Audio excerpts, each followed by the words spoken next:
Today I'm very lucky to be interviewing Tia Grubb. She is the author of The Lesser Devil. Thank you so much for agreeing to do this interview. Thank you for having me. Love having you here. Can you tell us, our listeners, a little bit about yourself? Well, there's really not much to tell. I've lived in the Bible Belt all my life. I've been a pagan for almost 25 years now, and I just had a story to tell. And I think a lot of people who live in the Bible Belt have a lot of issues. Did you have to stay mostly closeted? In the beginning, I was, and then, some of the struggles I went through and some of the people that like to out me, I just finally had to be like, you know what, screw this. Here I am in all my glory and my broom and my witch hat and just deal with it.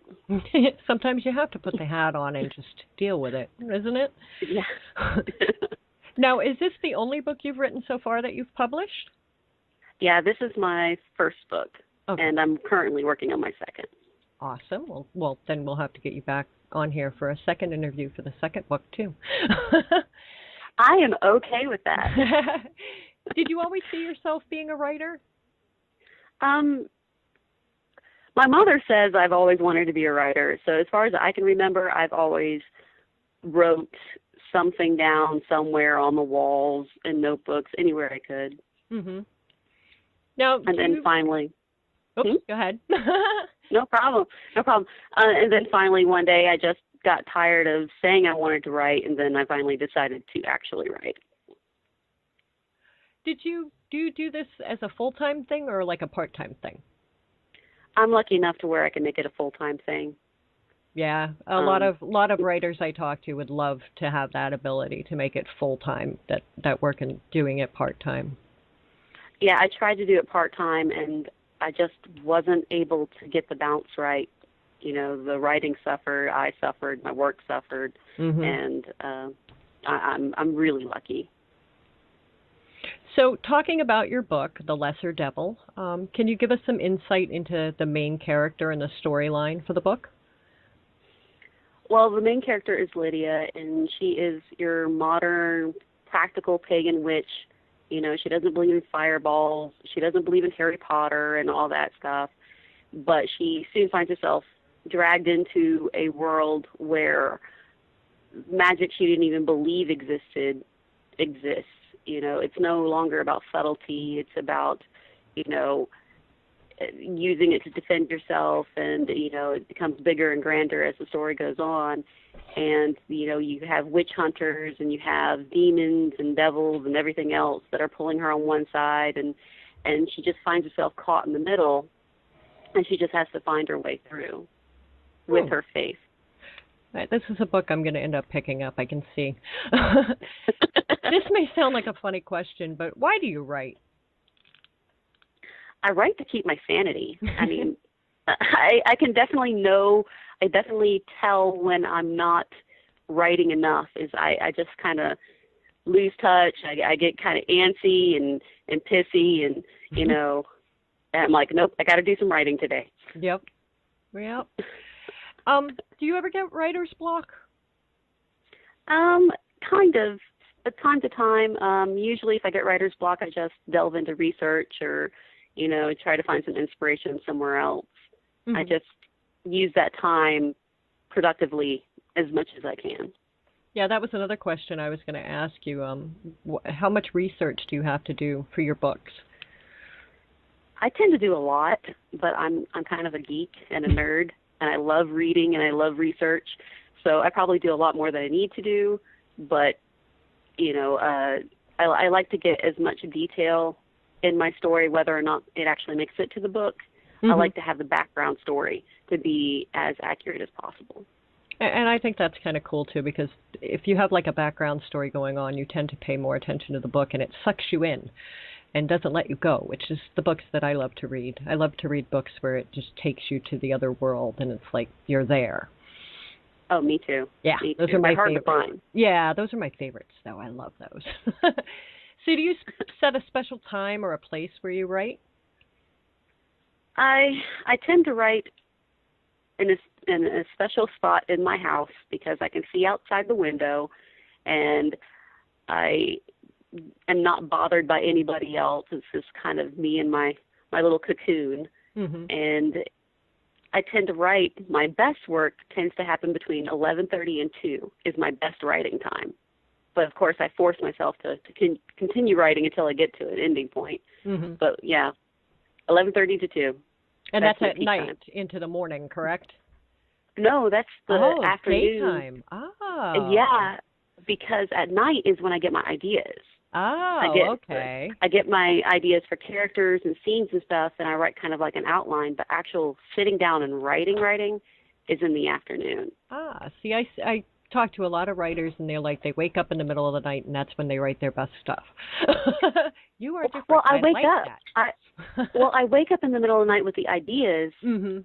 but I don't have it in me to, actually write the meat of the story down, but I do write down the outlines. I'll even sketch out characters, and then I go back to bed because I got stuff to do. Yeah, and once you're awake, if you're having a thought and you don't get it out of your head, it won't let you go back to sleep. So Never. So when you write, do you use longhand, a typewriter, computer?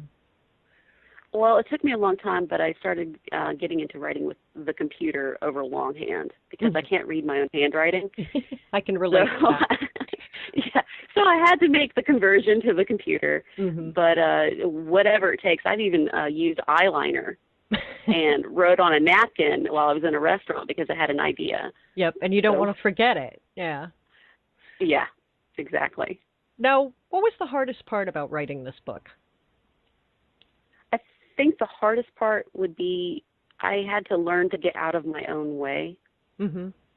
I think a lot of first-time writers or wannabe writers, the problem isn't everything and everyone else. It's not even the story. It's about you doubting yourself and, questioning your story and questioning every little bit where really you just have to get out of your own way and that story will happen and the book will happen. Mm-hmm. And what was the easiest part about writing the book? That's actually a very hard question. A lot of it was not that easy, and I think the inspiration for the book was the easiest part. I was mm-hmm. Dealing with a lot of prejudice from living in the Bible Belt. I had a lot of anger. And I had a lot of experiences that I could draw upon, and I think that was the easiest part, to just that fuel, that fire for the first book. Mm-hmm. Now, do you do your own editing, or do you have somebody else do it for you? Well, I try to do my own editing, but I'm slightly dyslexic, so I don't trust myself. So I had as many people as I could that I trusted take a look at my book. And even then, I think I've had like 6-7 people edit my book, and even as I'm reading it now, I'll find little edit problems. So I don't think you're recording that book right now, aren't you? Yes, I'm doing the audiobook, and as I'm reading it, I'm like, damn it, what happened there? That doesn't even make any sense. Who made that? Yeah, it's like, whose fault is that? Oh, wait, that was my fault. Never mind. Oops, never mind. It's okay. That was me. Yep. My bad. So how did you publish this book, and why did you choose this way to do it? Well, I ended up doing self-publishing. Mm-hmm. Originally, I wanted to do traditional, but I found that a lot of agents weren't able to keep their own word about keeping their schedule and their timing and everything. And I just kind of got fed up, and I really wanted to tell my story my way, mm-hmm. and I didn't want it to be, watered down by, the average person, the average publishing house. I wanted to find a voice that hasn't been heard yet, and the only way I could do that was to have full control. And you would do that this way again for your next book too, right? Oh, I definitely would. I mean, a lot of lessons learned, some things mm-hmm. I do different, but I like the freedom to do what I want to do, how I want to do it, and not compromise. Exactly. And I hear a lot of our authors now saying that too. They they're publishing their own books because there's so many options now. Whereas back in the days of old, when everything was paper and not electronic, you couldn't do that. You had to send in manuscripts and everything else. But yeah, it seems to be a lot easier now for people to be able to publish their own books as well. But there's still a little bit of a stigma to it. And we're just starting to be able to shake that off. And I think if you're going to self-publish, you need to be very aware that you need help in editing and all of that. Don't let your ego be your enemy. Right? Exactly. Now, what do you do to relax? I watch nature documentaries like crazy. They're my addiction. That's what I do. Well, that's cute, though. I mean, it could be something worse. You could be a serial killer or something. Well, I say that for my books. There you go. And what authors have inspired you? Well, I do a lot of, I'm a horror writer or urban fantasy, whoever wants to define it. And I prefer the classic horror writers, Poe, H.P., those writers I tend to really enjoy because I like the rhythm, the beats, and almost the poetry of how they wrote. And modern writer, to be cliche, is J.K. Rowling because of the way she wrote her characters and how full her universe was and how the characters grew with you as you read her series. Yeah, I love Edgar Allan Poe. He's one of my favorites. So, The Mask of Red Death, that will always be my favorite. Yeah. Do you have a favorite book itself? Is that the one? Well, I tend to read a lot of nonfiction most of the time, and my favorite book would be Man's Search for Meaning by Dr. Viktor Frankl, which is very hard to say.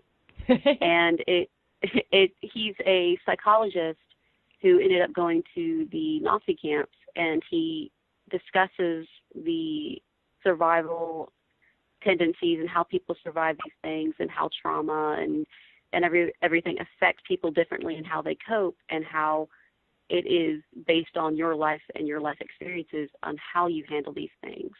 And it's one of my favorite books, and a lot of people say that they've seen the filter into my writing. That's interesting. I'm going to have to check out that book now because it sounds very interesting. It's a good read. I'm going to check that out. All right. So when you are reading, do you prefer to have an actual book in your hand or are you digital? I love a book in my hand, the smell of the paper. Yes, that's my weakness, especially old bookstores. I love old bookstores. Oh, God. Yes, that smell is just amazing. Yeah, and everybody I talk to who's an author says the same thing. Yep, I tried the digital, but the book. It's the smell and holding it in your hand. And I said that from day one. I said I am old school because everybody's like, oh, no, you can get it on the computer. And I'm like, that's nice. I want it in my hand. No, it ruins the experience of it. I mean, I'll do digital for work or whatever, but the actual book, the smell, the binds, even the feel of the paper. Exactly. Yeah, I feel the same way about that too. So, now have you collaborated with any other authors to write any other books? No. Do you think you would? I don't know. I'm not sure I've cut my teeth enough on my own books yet. I want to get my craft down just a little bit better before I start, working with somebody else. That's understandable, too. Now, you are working on your second book right now, correct? Yes, Wendigo Rising. Now, is this going to be very similar to this one, or is this like a totally different?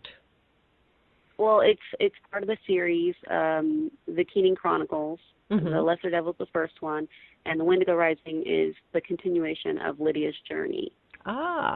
So yes. So see, if you read the first book, now people, you have to get the second book as soon as it comes out, so you know what happens.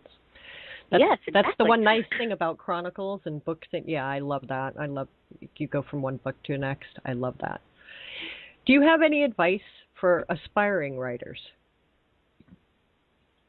The best advice I could give is just get out of your own way and find the courage to do what you want to do, no matter what. Yeah, and Don't compromise. I think that's a big stumbling point for a lot of people. They just, they have it, They've written it. They just don't trust it enough to. Yeah, and that's a hard lesson, to learn to trust yourself and trust your voice. Mm-hmm. So where can our listeners find your book? It's available on Amazon in Kindle and print on demand, and hopefully by August in audio. Awesome. That is great. I want to thank you so much, Tia, for coming on here and letting us get a glimpse into your world. All right. Thank you very much for inviting me. It's been fun. I will have you on again. As soon as your next book is done, we'll have you on again. I'll put you on the 1 hour show. Woohoo! Yoo-hoo! All right, everybody. Stay tuned. You have more coming up next.